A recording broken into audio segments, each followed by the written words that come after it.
If you watched my train video, you might have noticed there's no way for the train to switch tracks, and I took a few attempts at this, and then someone joined my Discord, and they had taken a few attempts at this, and they asked for my help because I created this system, and they tried to build it, and so I collaborated with them. You'll see who they are in the acknowledgement, not the what you need segment, and here we have the train switch for switching your trains. In England, they're called points, but because I got used to certain American train games, I call them both points and switches. Okay, so the tools that you need for this build are 4 pistons, 3 hinges, many blocks of your choosing. You will need the screwdriver for anchoring and unanchoring. You'll need the scale tool for scaling the tracks up and down. You'll need the connect tool if you have any other connections on the plot, such as the train itself. And you'll need the trowel tool, which is the 4-in-1 that can move, rotate, mirror. Although that is technically optional, I would recommend it. It is also to be noted that on this build, I did actually have assistance from Twin2 Omi Baloney 6, I think that's how you pronounce it, who randomly one day joined my Discord server and just said in general something along the lines of, hey, do you know how you can make a switch for your train tutorial? And from that we started actually working together on making this switch, and yeah. This is editing me interjecting with saying that I forgot to mention here that you also need a lever or some other activation device. I forgot to mention this whilst recording and setting up this segment because I was busy cloning over the screwdriver, scale tool, spanner, and trowel tool. Okay, welcome to the tutorial segment. This track here is from me testing this earlier. This entire point here is switch off, but since we don't need that right now, what I can do is I'm just going to select it and then yeet it up into the sky. So basically, to build the switch, we're going to start with the rest of your track that would otherwise be here, which in my case, because I'd just come out of a cross section, my track was actually formatted like this, but with some really long ends on it. And then what I did is I then just separated them out, and then because I'm lazy, I cloned this over like this, and so I'm going to use this as a reference. So hang on, how far apart are these? They're 1.5 blocks apart. So one block is 2 by 2. One stud is the measurement that it uses, and one stud is about 1 real life inch, I believe. No, 1 foot, I think. I don't know. I'm not familiar with feet and inches because I'm English. Okay, so then these tracks I made 21.5 long. To be honest, you don't need to be this precise, but as long as the entire thing comes together and works. This is a very small distance apart, to be honest. Exactly half a block, right? So then I'm going to scale this to be about half a block.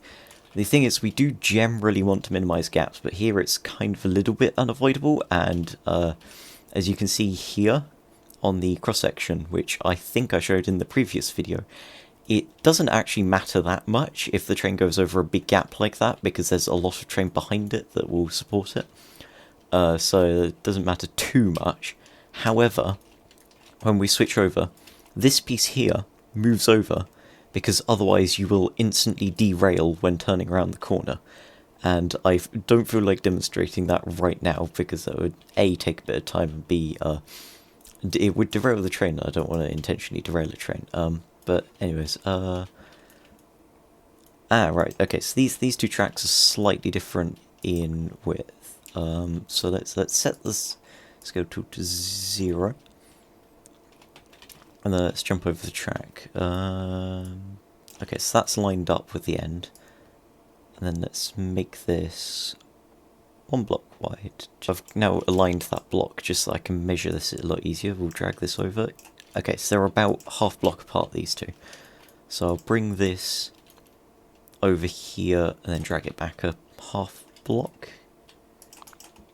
Yep, okay, that seems right. And then, what next? Right, the secondary track, I believe it's 2.5 apart, so we can get ourselves a trowel. You don't have to use a trowel, I'm just using the trowel because I'm lazy and it's convenient. So then I'm going to move this over here, set scale to 2.5, and then go plonk. And then just to check, yep, that's correct. And then I'm going to scale you back by a half. I'm also going to reset the trowel to 0.5 for future. And then, okay, so the end of this track, before the slope, is about a stud apart. So, yeah, stud backwards. So we can go to this, which is now the same length, and then push that whole stud backwards. That looks about right. And then this track, we're going to take the rough endpoint, which looks to be there, and it's about the same as that, so we'll leave it like that. And then now to get to the fun, exciting bit, we're going to tie these two tracks together.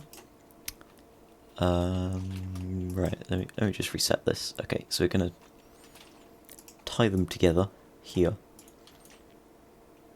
And I'm just going to drag the block a little bit in between them. And then we're going to move the rotational point. So the rotational point we want directly in between these two track sections. So if I set that to there, and then bop bop. 2, 1, 2. I'm just doing that. That is the point that we want our hinge. I'm just going to quickly expand the inventory. It's there. How far below? Okay, I have it half a block below the track. The reason I have it half a block below the track is because I was trying to minimise the space between the hinge and the floor, so that I could re-lower the track as low as I needed, but that's not entirely necessary anymore, and something for people who are actually trying to make the track look realistic is to actually put ballast around it if you want to make it look nicer, and then that will hide the gap. So what I'm now going to do is I'm going to connect those together. So now we have a T-piece, and you can see their Z-fighting, which is okay because when we reload we'll know they'll glue together. What doing this means, the hinge putting it there instead of there, means it changes where the center rotation point is. And so it rotates around where my cursor is. I tried pointing at the screen, forgetting that I can't point at the screen. And basically just making it rotate like that makes it a lot easier. And we rotate both tracks on one point, because then the distance between them is kept the same the entire time. So now what we need to do is, how many blocks back is this? So that's... Oh, that's 0.225. I'm going to set that scale to. So if we go to here, it's about 7.5 blocks down. We start attaching that piston. So, bop, and then we'll measure down about 7.5. And then this is approximately where the piston is. So we have, how thick is that? That's half block thick. So we'll just reset. Oh. Reset that to half block, and then how far does that go out? 5.5. So we'll scale this out to 5.5, and then there's a hinge there, so we'll take our hinge and we'll place it there. Then we have a block, and then it doesn't matter which way it is, but piston this way, and I think it should be piston length 5.3. We're going to start with a guess of 5.3 piston length, and then we'll change it afterwards to make sure that it's right. And then we're going to place a block on the end of this piston. Then we are going to, underneath this block, we're going to place a hinge, and then we are going to place a block on this hinge. I believe I then scaled it up, yep, to keep the surface below the track as low as I can. And then I scaled it out to be 4 blocks long, specifically so that I could connect it to a beam, which I'm scaling it down so it doesn't attach to this block. So I can scale that outwards to meet with this bar, which goes under the hinge that rotates the track. And that also will connect to this piston here, which pushes in the track support. If we don't have this piece, it's really unreliable and derails a lot. And we found this out whilst we were testing it, so I'm going to scale it about there. It's not perfectly accurate. And we're going to place underneath this hinge. I'm going to scale it upwards. How long did I make this bar? About 14.5 long. About, that's 13.5, that's 14.5. So on top, actually that's partly inside of it. Okay, well I'll just place a block there. Oh, strange. How tall did I make that? 3, so I'll just make that 3 tall. I'll scale this inside that block. Just seems pretty similar to how I have it there. We'll be able to adjust this piston afterwards, so we then place this piston, and for now, like just for now, this piston will be doing absolutely nothing. Actually, we can scale that down. I just realised that I forgot in the blocks that you need. I'll probably add this in editing. You need a lever to connect things to. I'm gonna quickly unbind these two from this lever. So when I press that should extend the pistons. What I'm going to do now is I'm going to save, and I have this slot named tests because it's my throwaway slot that I can just save random things to.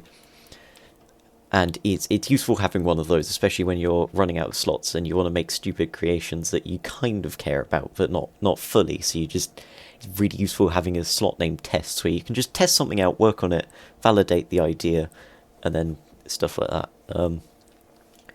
I forgot that loading an entire track, it takes a while, especially without insta-load. And, okay, so we're now loaded in, which means all the parts have re-glued together, so we can select. What we need to select is this block, 2 track blocks, this block, this block, this block, this block, this block, and this block. So it should look something like this. When we get these 2 blocks here, we'll need to unanchor those as well. We don't have those in right now. This block, these 2 connecting bars should stay anchored. If anything, if you're going to just like drag select, the one thing you should definitely make sure is that this block right here is selected and anchored, because otherwise it might not work. So let's press the lever. Okay, that's interesting. Okay, I'm going to make this push out a little bit further. So let's try 5.6. I'm just going to double press the lever. Looks better, but I'm now going to try 5.75. And for me, this is pretty much very close to the length that I need. And so what we're going to do now is match rotation. I'm going to re-anchor the rails, and then I'm going to shrink the inventory a little bit just to hide that menu. I'm going to click on the rail. I'm going to drag that half a block, and I'm going to, actually, yeah, I also need to shrink it in these dimensions by half a block. Then we'll combine that together like that. We'll do that block there. And so now we have some support tracks.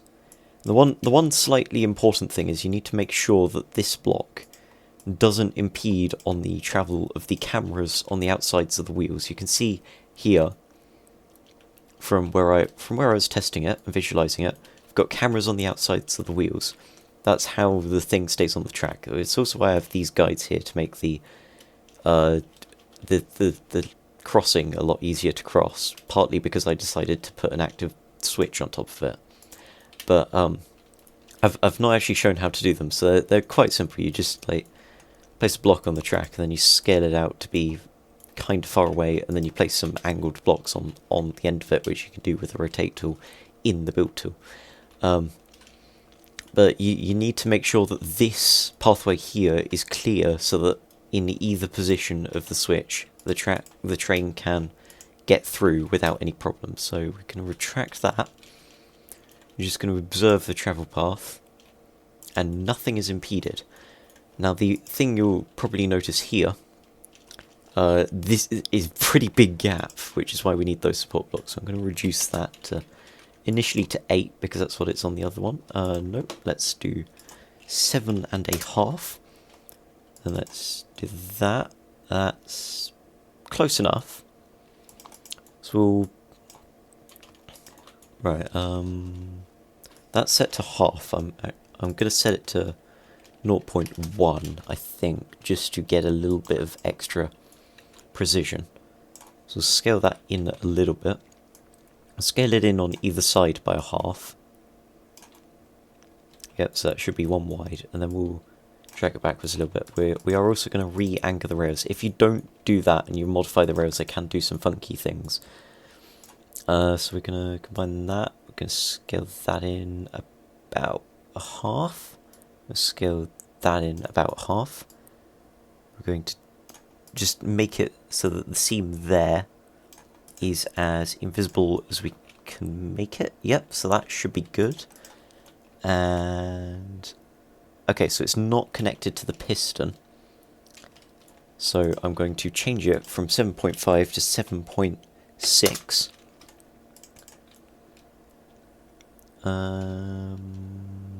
Okay, so it's not going to collide with the other track if we extend it a little bit more, so I'm going to make it 7.75. And basically, okay, I don't like that because it's embedded in itself, so 7.7.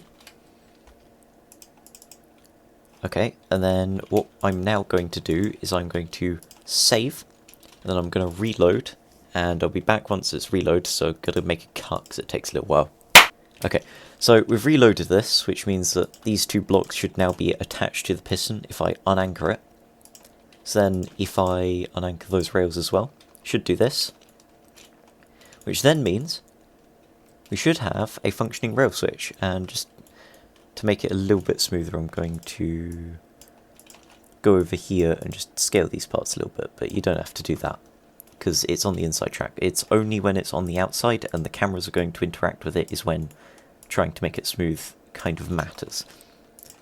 So that should be, let me just check the clearances here. Yep, that should be how to make a functioning switch for your trains. Thanks for watching the video. Be sure to like and subscribe, like the video, share it with people you think would be interested, and join my Discord if you have any questions, or comment in the comments, because I do try to answer most comments that I get. Some of them are very confusing and I can't answer them, but like, yeah, I try to answer what I can, and I try to be as helpful as I can. Anyways, goodbye. This segment was meant to be 3 seconds and it's now 30 seconds.